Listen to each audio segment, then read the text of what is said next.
Good to see you back at the Ramen Spot. So, just a heads up, our 4-player blind playthrough of Baldur's Gate 3 is going great, but we haven't finished the game yet. We're currently exploring everything in the lower city of Act 3, and we only play a little every weekend, so it's taking a while, but we are having a great time. You can check out our recaps and funny moments at Fox's channel, where we recently moved all the gameplay videos over to. I'll put the link in the description if you want to check it out and have a good time. I wanted to share the builds that we've been using along with what we've learned about our classes and hopefully help anyone looking for tips on making their own build in Baldur's Gate 3. I use a hybrid Barbarian monk, and I'm going to stroll into this bank right in the middle of all these enemies and let them all take their best shot so I can show you why. They don't like me because we may or may not have attempted to make a withdrawal here earlier without first making a deposit. I don't know. Even with all 10 of them focusing solely on me, it takes them several turns to get me low enough that I even need to consider healing.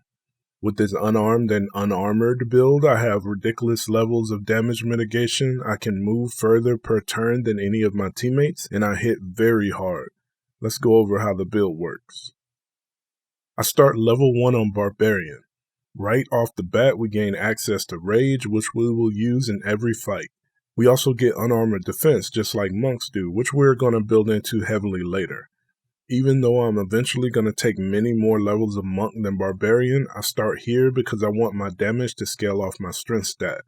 Speaking of the strength stat, when we are setting our ability points, the default spread here is great when you are leveling up, and I used it for the first act. But now that I'm here in the late game and have access to all 12 levels, we're going to hit Withers for a respec and take all of our points out of strength and dexterity. You have noodle arms right now, but don't worry, we're going to hit the juice real soon. I like to set my +2 bonus to Wisdom and my +1 bonus to Constitution, as Wisdom will be very important later, and of the 3 remaining stats, Constitution is the one most relevant to us, so we put more points there. Once we've set Wisdom and Con to as high as they can go, we spread the remaining points into Charisma and Intelligence. For our skill proficiencies, we take Perception to make sure we always have our third eye on the swivel, and Athletics because we often use our enemies as improvised weapons to beat down other enemies, so we want to make sure we always have our feats of strength to be as high as possible.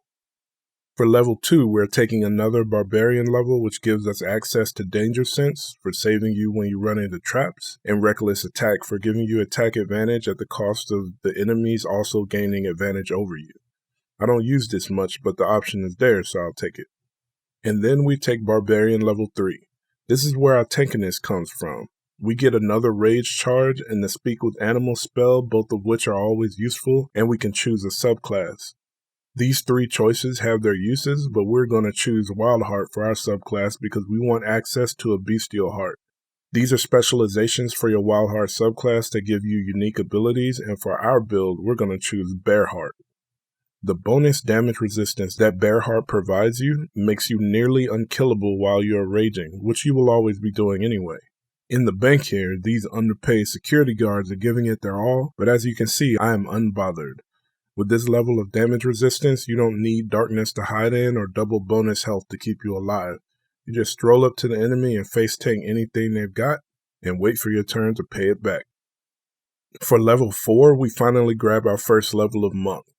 I really love the monk in this game, and in my multiple alternate runs, I'm a monk in all of them, but I'm getting off topic. At this first level, we are gaining access to the Flurry of Blows that allows us to hand out these 2 pieces and the key point resource that we need to power our monk abilities.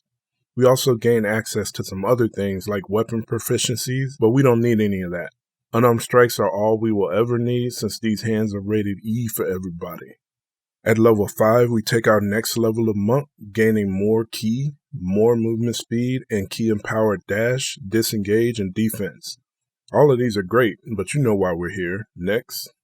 At level 6, we take our third level of monk and gain more ki and the ability to catch ranged attacks sent our way and choose to either ignore them or send them back at the attacker. Always good, but the big choice at this level is what type of monk you would like to be, and for us, we don't want to sneak around in the shadows or be firebenders. We want to walk up to any enemy directly, tank whatever attack they try to hit us with, and hit them hard with the way of the open hand. This specialization enhances our flurry of blows to be able to push, stagger, or my favorite, lay an enemy out prone. At level 7, Monk level 4, the build really starts to come together because you have access to your first feat. Here we're going to choose Tavern Brawler, which adds our strength modifier twice to damage and attack rolls with our unarmed attacks. I know our strength stat is still pathetic right now, but don't worry, we will address that soon.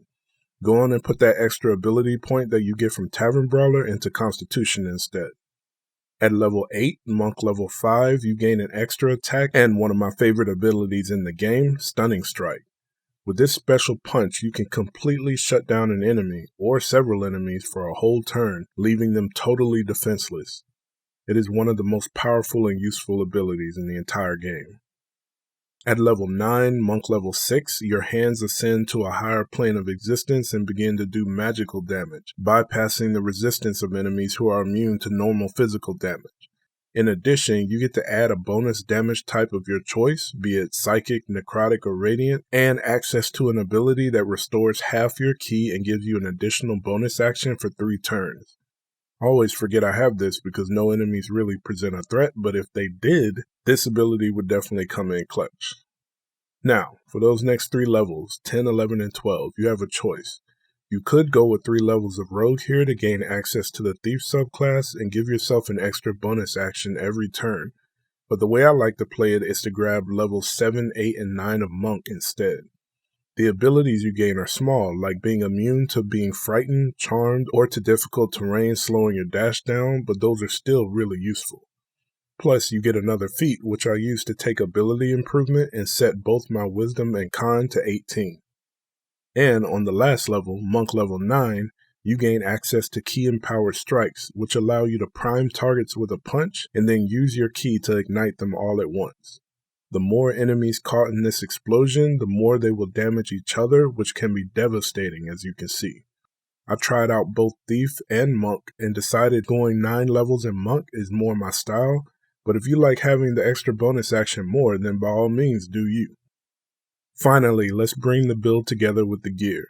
Keep in mind that this is not 100% optimized. We have not completed most of Act 3 yet, and we're not using any guides, so this is just my build based on what we have naturally come across in our blind playthrough.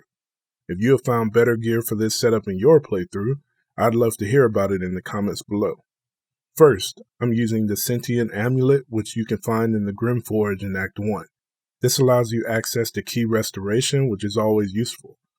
Although I rarely run out of ki, having a backup plan ready if you need it is never a bad idea, right? For a ring, I wear the Killer's Sweetheart, which guarantees a critical hit after you kill an enemy. This effect allows you to choose who takes the biggest hit you can deal, so it's a great ability to have. The other ring just increases my movement, which is never a bad thing, but I will be replacing it if I find something more impactful. My boots are the uninhibited Kashigo, which add my wisdom modifier to all my unarmed strikes, so just free damage is always good. The armor, even though it's not armor, not really, is the Bone Spike garb, which gives me 15 temporary hit points whenever I rage, which is a great bonus, reduces all the damage I take by 2, and deals 4 piercing damage to anyone that hits me with a melee attack. The helmet is the Horns of the Berserker, which gives me +2 to attacking any enemy not at full health, and deals out an extra 2 necrotic damage whenever I attack if I don't have full health. It can also hurt me if I don't do any damage in a particular turn, but that literally never happens, so And last up is the Flesh Melter Cloak, which deals acid damage whenever I get hit with a melee attack. With this gear, plus all my damage resistance, most of the time enemies take more damage than I do when they hit me. It's incredible. And for the last pieces of the build, we have to address the pathetic strength and dexterity situation that we have on our Monk Barbarian hybrid. We wear the Gloves of Dexterity. All they do is raise our dexterity up to 18 for wearing them. Simple and effective. Then we gulp down a Cloud John elixir to give ourselves a ridiculous 27 strength until our next long rest. This is why we didn't need to invest any points in the strength or dexterity earlier. With this build, we will be set on both without any ability points invested. And that's the build. It's changed a lot over the course of our 80 hours or so in the playthrough so far, but this is what I've settled on because it just works. I don't need to concentrate on any spells or hide from any threats. I don't stress about the enemies at all. What kind of builds are you having the most fun with in Baldur's Gate? Share in the comments below, I'd love to see it. Thanks for watching.